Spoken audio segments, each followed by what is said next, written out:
Welcome to our podcast, What's Up India. Here, we have light and insightful conversations about energy efficiency and sustainability. So, get comfortable, grab a coffee, and tune in.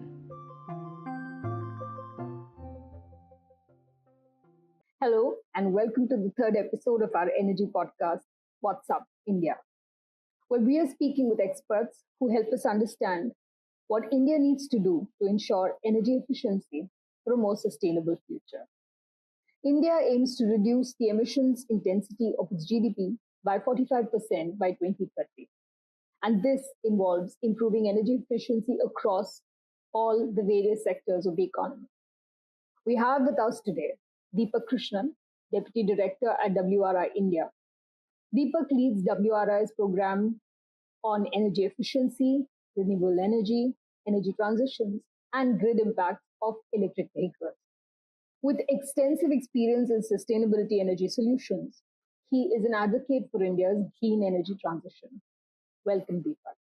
We're very happy to have you here, and we have lots of questions to ask you on India's energy transition policy. Improving in the energy efficiency for industries is a significant pillar for India's energy transition policy because we are rapidly expanding the size of our economy.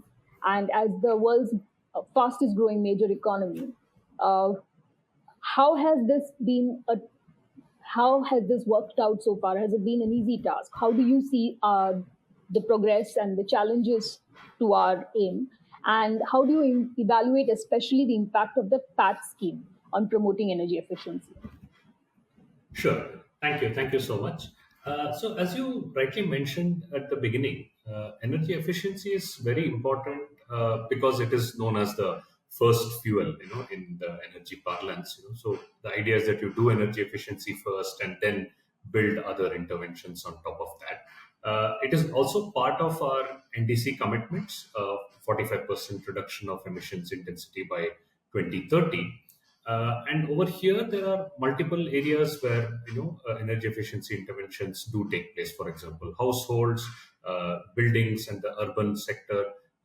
But industries is one of the major pillars where energy efficiency is a very critical need. It's not an easy task because the emissions from industries not only results from usage of fuels for their energy needs, so whether they are burning natural gas or consuming electricity for their needs, but also from the interaction of the chemicals and materials in the process of production itself, release a significant amount of emissions. For example, if you look at the reduction of iron ore using coking coal, the calcination process for production of cement. All of these are inbuilt into the process itself.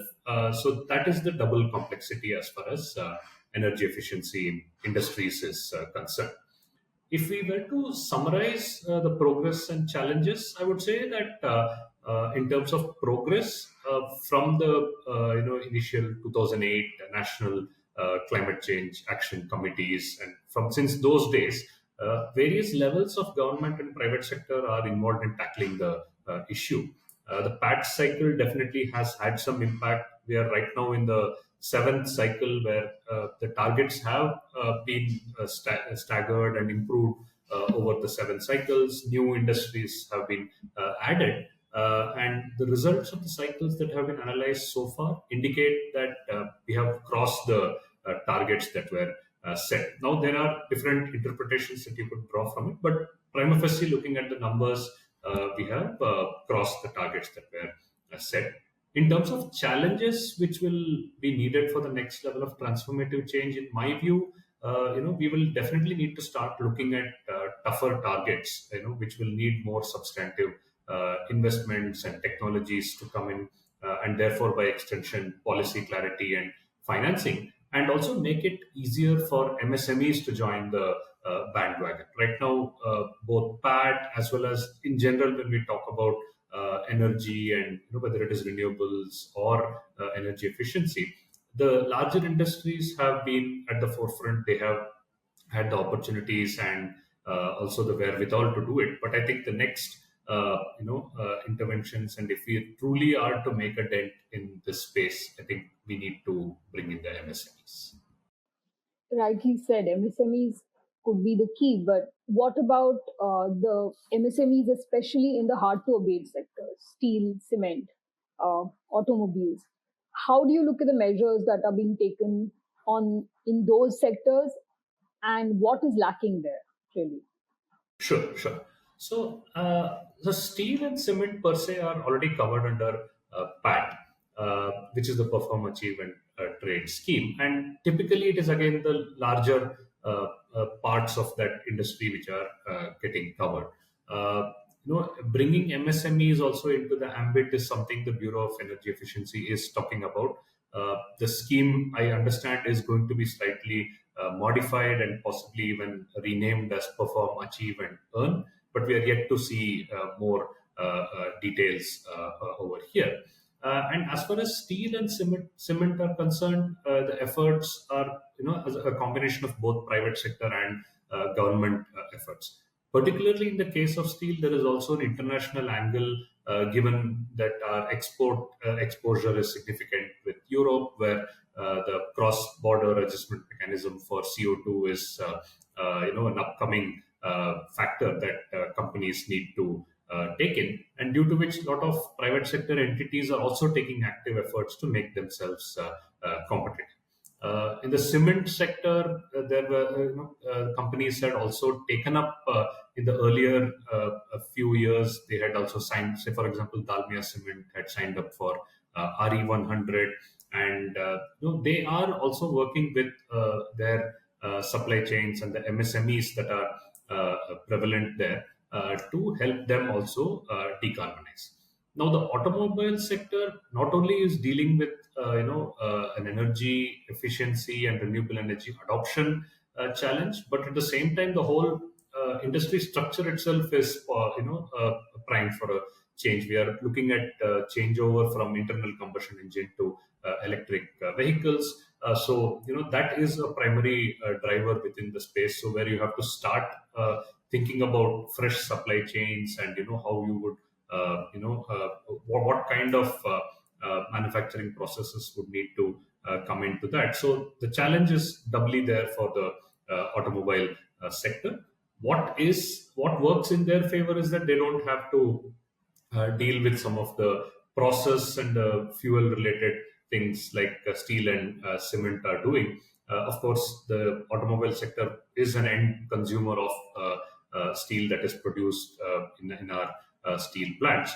So it's kind of interconnected, and at the same time, complexities vary for steel and cement versus automobiles as we are speaking at the moment. In my view, what is lacking is data to quantify the exact scale of interventions. Particularly, if you take a look at steel, you have these large industries. You know what process they are using. You know their carbon reduction targets. You know the at least based on their sustainability reporting, you know their emission intensity and what is needed to bring it down. But as you go down the value chain, are we capturing all the inputs that come in from each and every part of that value chain? In my opinion, no. Similarly, technology, innovation, and finance are the other challenges which are there at the moment. There is a lot of R&D that's happening as far as process related innovations in steel are concerned to help decarbonize the sector. How will these come to India? Will there be a cost for that technology transfer? How do we finance these transfers? That is what is a big challenge, I feel. And these are particularly important because these are long-term commitments, and we are asking the industry to make these bets which need to sustain for 25, 30 years. So we need to get these spotted. That's a very important point that you've raised there, Deepak, actually, because when you say technology and finance and the fact that we don't have enough data, and you touched upon the CBAM, which is a sore point actually for a lot of developing countries, not just India. But how are you seeing as geopolitics changes and as these supply chains get reconfigured, how are you seeing the money flows? Do we have enough? What needs to be done? What should India be looking at if it has to improve this energy supply, its energy efficiency in its supply chains? especially given the way our economy is structured and the fact that we have such a large number of MSMEs. What needs to be done more there to ensure that funds flow then to meet our goal? Yeah. In a big picture perspective, one could say that there has been a dip in investments in energy efficiency. So the IEA's latest numbers for 2023 said that 377 billion US dollars were came in as investments into efficiency. This was as compared to 391 in 2022. But until 2022, it was a rising trend. So possibly there are input cost pressures, equipment costs, which have actually played a role in reduction of these investments. But I definitely see a potential uptake for energy efficiency. A couple of reasons. One is increasing fuel prices. Now, how much ever we try to subsidize fossil fuels, fine, at some point the monetary pressures are going to hit. So we have seen, for example, in the case of the Russia-Ukraine conflict, we saw one of the first things that the European Union announced was, energy efficiency interventions that need to come in across all consumer categories. Similarly, CBAM brings in linkages to product exports. Agreed, there is a geopolitical angle, and the governments would talk to each other, try to work out some compromise. But having said that, these measures are here to stay, and at some point, our industries will need to adopt. And my guess is they're already thinking about making these, investments in being better prepared for the future. Similarly, I feel there is also a lot of interplay with other industries like data analytics, artificial intelligence, energy automation, energy markets, where there is also venture capital and private equity investment also going in. So I feel there is money. We need to channelize it properly, and as you mentioned, getting it to the MSMEs is the bigger challenge. So few options which we could look at is, for instance, the traditional risk mitigation products that the multilateral banks help set up, so that investments can come into the country, and there is actually a risk mitigation fund available to investors to be reassured. Secondly, the government themselves coming in with different types of schemes and allocations. Even simple things like reimbursing energy audit expenses for MSMEs can give a lot of confidence for the MSMEs to take those initial first steps. And that is in fact actually prevalent in Tamil Nadu, where the FAME, which is part of the Ministry of MSME here, has a scheme where MSMEs that do take up energy audits, they get that audit fee refunded. And of course, there could be similar structures built in for actual investments that are made and results that are getting to be achieved through this. How all these monetary measures could be utilized, I do foresee a large share of it going into better buildings and home and energy automation, particularly given that we are building a lot of infrastructure going forward. Cooling solutions would be another area which a country like India definitely needs, given that it is an adaptation requirement. We are seeing rising temperatures, so well-being of people definitely needs that. And then industrial energy efficiency, where things are also going to be driven a lot by the private sector, particularly with large companies also pooling in, working with financing institutions to help set up some kind of mechanisms for their supply chains. We have seen examples of this with, for example, Apple working with some of its suppliers and helping them adopt renewable energy in this case. But they came forward, put in some money. Then there were other financiers who came in, helped set up that pot of money, which the suppliers could then use for their own greening efforts. So I think similar structures like that is what we could look at even within this industrial space. Is there policy intervention that then can make this possible? Because companies should do this is something that that is commendable if they do come forward and do it. But can there be policy frameworks that help them, enable them even more? Because we've seen, for instance, the BRSR and ESG norms coming in, and we are seeing companies, at least the larger ones, changing the way they do business and changing the way they are operating. Do you think that that can have a trickle down effect on smaller industries, small MSMEs, and that can help? Yes, definitely. For instance, the ESG reporting norms and Scope 3 emission reductions, which is where the MSMEs come in as far as a large company is concerned. You will have to engage them if your overall emissions you have to show reduction in them. There is only so much that your own facilities or your own electricity consumption can help, and if a large part of your emissions is coming through your supply chain, helping them clean up their energy or process is also in your best interest. So that itself becomes an automatic incentive. And plus, we have PAT, which is going to continue, building on successes and learnings from the previous cycles. So I think policy-wise, things are in place, enforcing them, getting getting the reporting right, getting the baseline data, monitoring and verification sorted. I think those are more operational issues which I feel that the industry needs to. Interesting you're saying that, because my I also wanted to ask you about a little bit about circular economy, because that seems to be the big buzzword. We've not really seen much in terms of quantifiable progress, but we've seen a lot of policymakers talk about this. Where do you see that headed, and how fast do you see us adopting that, or how slow do you think we're adopting? Where are we with it? Right. So you're right that the concept of circular economy is yet to fully take off across sectors. Even in energy, conversations around circular economy are focused only on solar, batteries, and to a smaller extent, wind turbines, and repurposing the old blades into park benches or things like that.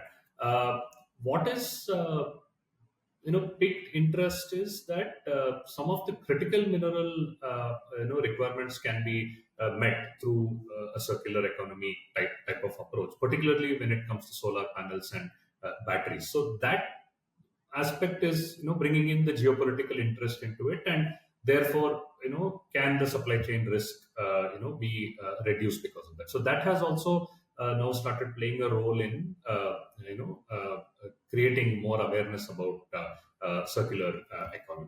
In particular, in the industries that we are discussing today, I think circularity has a definite role to play. For example, if you take steel, circularity in the form of using scrap steel in the electric arc furnace process is, I would say, the best example of circularity, because it is finished steel scrap which you are using in your furnace to repurpose and reuse it as a steel product going forward. In fact, our scrap imports increased to 9.8 million tons in 2023 from 3.6 million in 2022. So as we start our infrastructure building cycle, getting a lot of circularity principles embedded, is key, and this will also reduce the energy needs for production. Now, this has also started to assume a geopolitical angle, in the sense that till now a lot of our scrap imports were coming in from Europe, but now, given the inherent advantages of reusing these products, I think Europe will also start to mandate that all these scrap products are being used within their boundaries. So that is where linkages to the vehicle scrappage rules that the Ministry of Road Transport recently brought in, setting up those vehicle scrapping units, and making it easier for people to scrap their old vehicles, providing necessary incentives that will play a role. Now, extending it to other sectors, for example, in aluminium, we have so many cans of Coca-Cola, Pepsi, and others which use aluminium in them. So, making it easier for the recycling process will definitely help. In terms of cement, a lot of it gets tied to building construction waste collection, processing, and recycling. So, for example, Godrej and Boyce has set up a manufacturing plant for recycled concrete materials in Vikhroli, and I believe that the recycling capacity is about 300 tons of debris per day. But again, supply chain challenges are the main bottleneck. How do you get your individual waste to that particular site? If I am a very large builder, I'll have enough waste to engage some 5 or 6 tractor trailers to take these waste to the plant. But there are so many individual households who may be doing some repair work, some kind of refurbishment of their homes, and how do you also involve those end users to get their supplies to this particular point? So I think that's where a lot of our focus needs to be.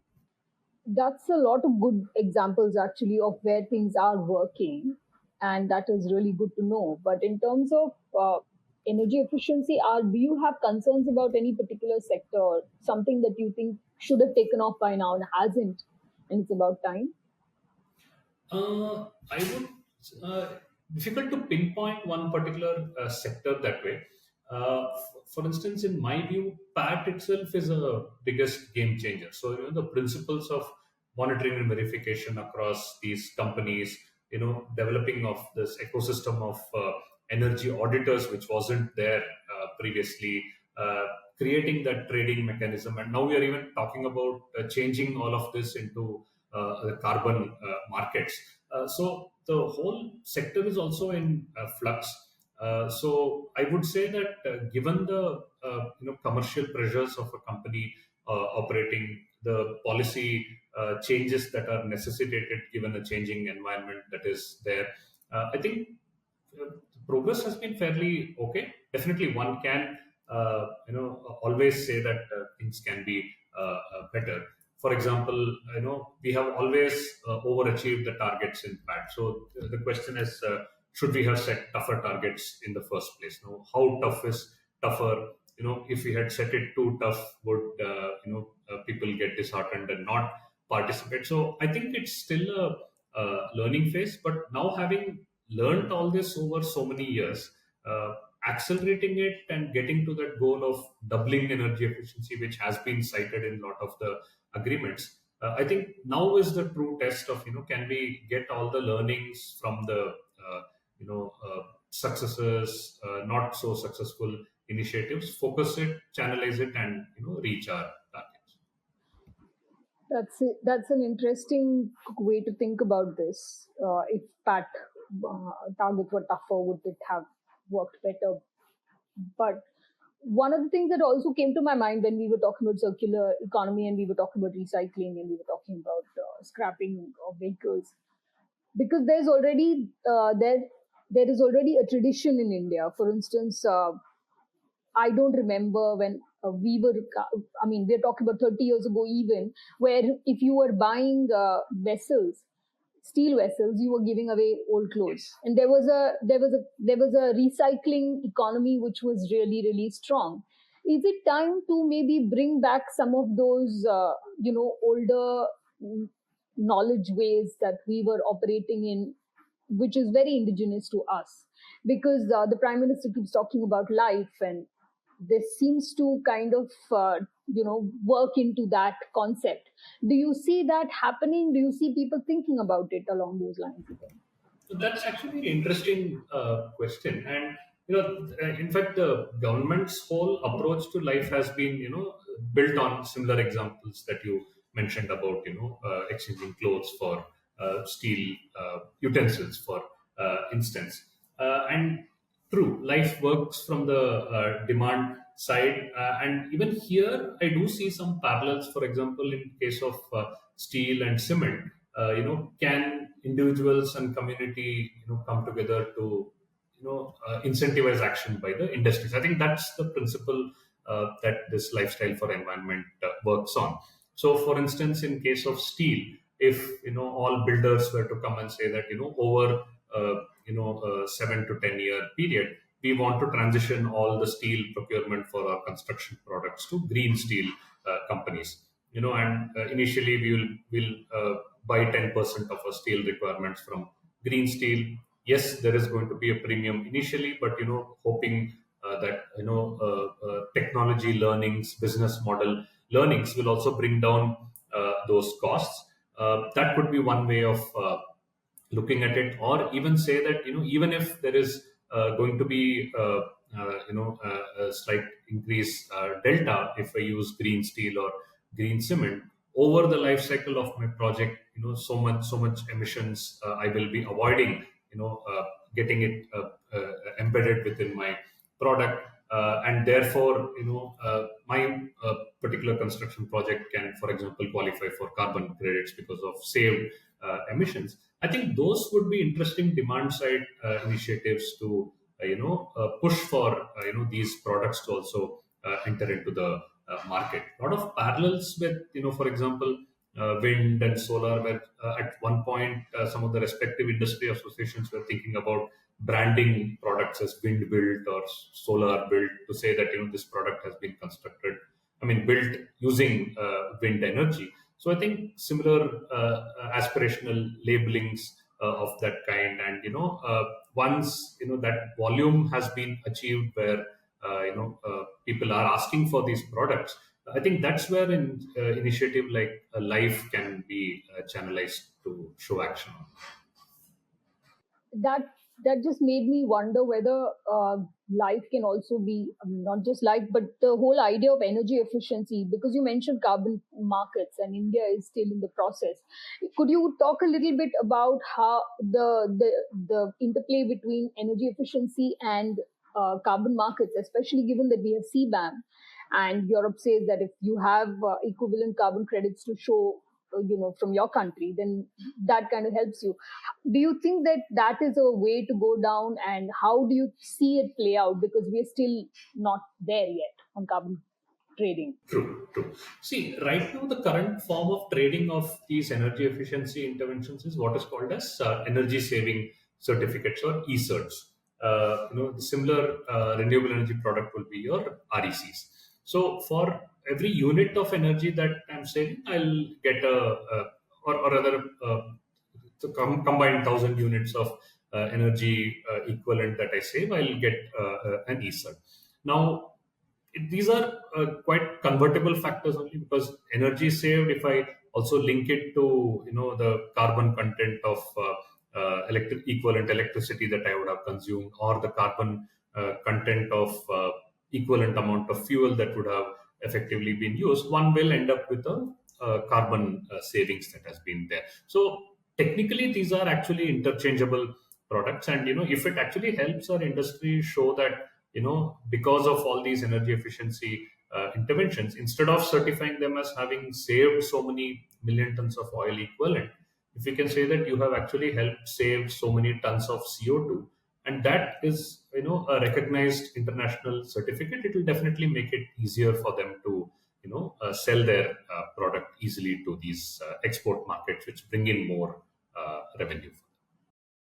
But do you see that move happening? Because are you seeing any discussion around that happening?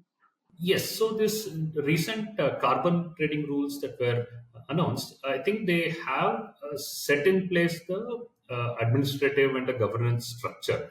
Now, when these e-certs will start transitioning to carbon credits, that is not yet clear. But I think that is what the industry will also look for. That right now you are allowing us to trade all these e-certs. At what point will you say that no longer will you be trading that, and when these will get converted to carbon? I think that is going to be critical, and if we can time that in such a way that people also get experience before the CBAM, I think it starts officially in October 26. I mean, subject to negotiations.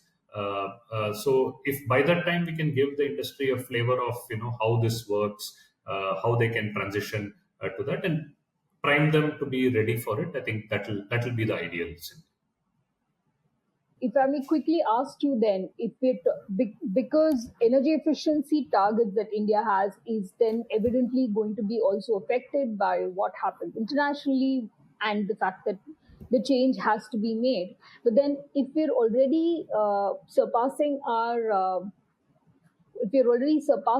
targets on energy efficiency at the moment, then what do these doubling energy efficiency? What does that really mean for India? I mean, what is the low hanging fruit that India should be, is already going after? Yes, the path is working, but what more should we be doing to talk about the Right, goals? right. Right. So there was a study recently conducted by Grant Thornton where, based on this total energy supply per unit of GDP analysis, they said that India's energy efficiency improvement rate would need to improve by 2.1 percent points over a business as usual scenario. So currently, if you look at the Bureau of Energy Efficiency statistics, our energy intensity has decreased from about 0.268 megajoules per rupee. This was back in 2013-14 to 0.218 megajoules in the 2022-23 provisional reporting. So this was an improvement of about 18.65%, and over a 10-year period, roughly 1.9%. Now, with this 2.1 additional point, I think making this 1.9 to close to 4 is what we should look at. Now, I think a lot of the low-hanging fruit in terms of lighting in the LED part, similarly, very very basic other energy efficiency measures like energy efficient motors. A lot of those things have been attempted, and to some degree of success has also been achieved.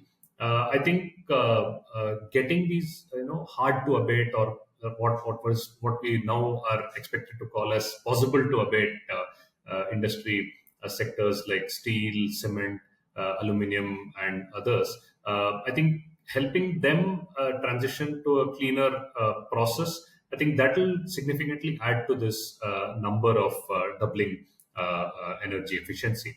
I did mention, yes, that a lot of interventions have been tried, but I think MSMEs have still not yet been completely covered.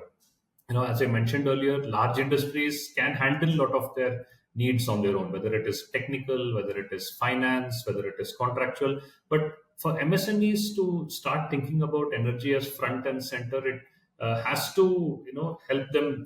Definitely, it cannot be like a sustainability requirement, which say a big corporate can afford to have a separate team looking at those aspects. For them, it's day to day, and they need to think of their next business order, and whether continuity with one particular buyer would continue or not.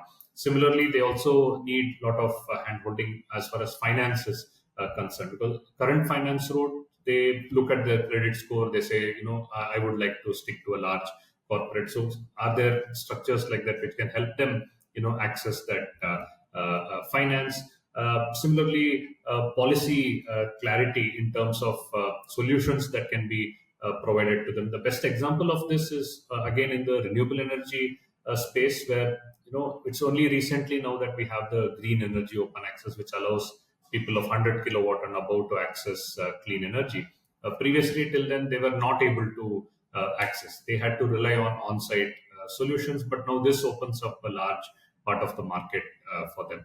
So I think that is going to be our, so this large industry process, newer innovations there, as well as maybe some regular low hanging efforts with a lot of MSMEs who are yet untouched by the energy efficiency interventions that have taken place so far. I think these two are what we need to look at going forward. Interesting. If I may come back to what you said about finance, and you mentioned, touched upon that even now in your answer, because one of the things then, if MSMEs have to be involved, and that is going to be a major driver, then in terms of making the funds available to them, not just with nationally, but also what kind of changes do you think? Because we're seeing measures like CBAM, which are good for that country, but forces everybody else to kind of change, keep pace. How should the global systems of governance help countries that are developing ensure that there is energy efficiency improvement, especially for a country like India? What should India's ask be? Because we are now, there's going to be the G7 at G20, even at the COP conversations. What should India be asking for on energy efficiency for I think finance? yeah. I think the asks will be the same, and this is where I think the developed world needs to step up technology and finance. I know I'm parroting a lot of things that developing country leaders are mentioning, but that is actually a need because if there is easier access to finance which is available. For example, right now, if you ask me as a not let's say I'm a private investor, you're asking me to supply finance to a MSME. For me, the risk perception of what is their a balance sheet like, how stable is their order book, versus if you ask me to finance an energy efficiency project for a Tata Steel. I would definitely go for the Tata Steel option if I just want to earn a steady returns.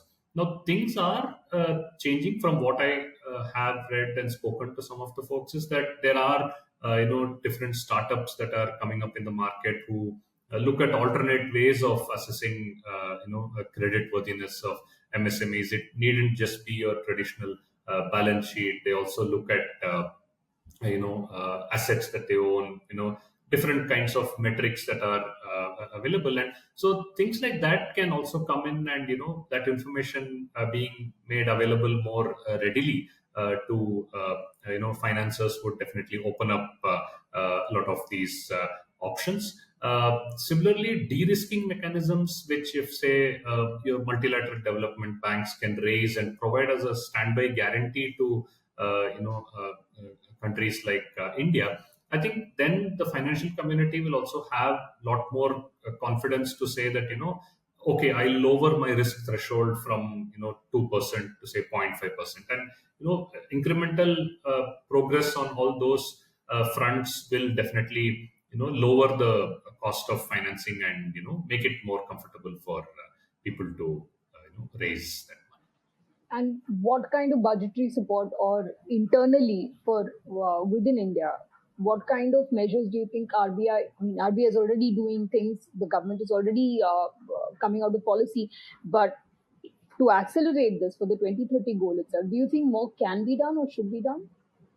Yeah, so I think in terms of, for example, I don't know if a priority sector lending concept can still apply here because, if it was renewable energy, for instance, it's a straightforward solar plant, wind plant, which can just generate the electricity. Whereas here, the energy efficiency interventions for each industry is different, and that way it's a little more segmented. So I am not very sure about a priority industry kind of thing. But at the same time, these are capital investments which will, which these industries need to make. So I think some kind of provisions there, making it a little easier for capex investments. Can there be some tax benefits which can be provided? In fact, we have seen a couple of instances during our work where MSMEs went in for rooftop solar because there was the accelerated depreciation option that was available. So something similar to that would be good, and also encouraging and providing more ease of access to finance for some of the ESCOs. So just like you have people who set up solar plants, supply electricity, and they're the RESCOs. You also have ESCOs who install the equipment. They don't charge you upfront for it. They agree on a energy reduction contract and take some amount as savings, some of the savings as part of their fee. So I think making it easier for such companies to access finance, to put in the equipment within the industry, I think that would also be something useful. And then within the states or the centers' annual budgetary cycles, there is definitely money set aside for MSMEs to access for their own capital expenditure. I think setting a share of that for their energy efficiency needs would definitely help them go a long way. That's extremely helpful and something I think that that needs to be put more thought to. But very helpful to hear these ideas, Deepak, and we're very grateful for the time that you've taken for making such important, for sharing such important ideas with us. And thanks a lot for being a part of the podcast today. Thank you for having me. I really Yeah, enjoyed discussing with you. thank you.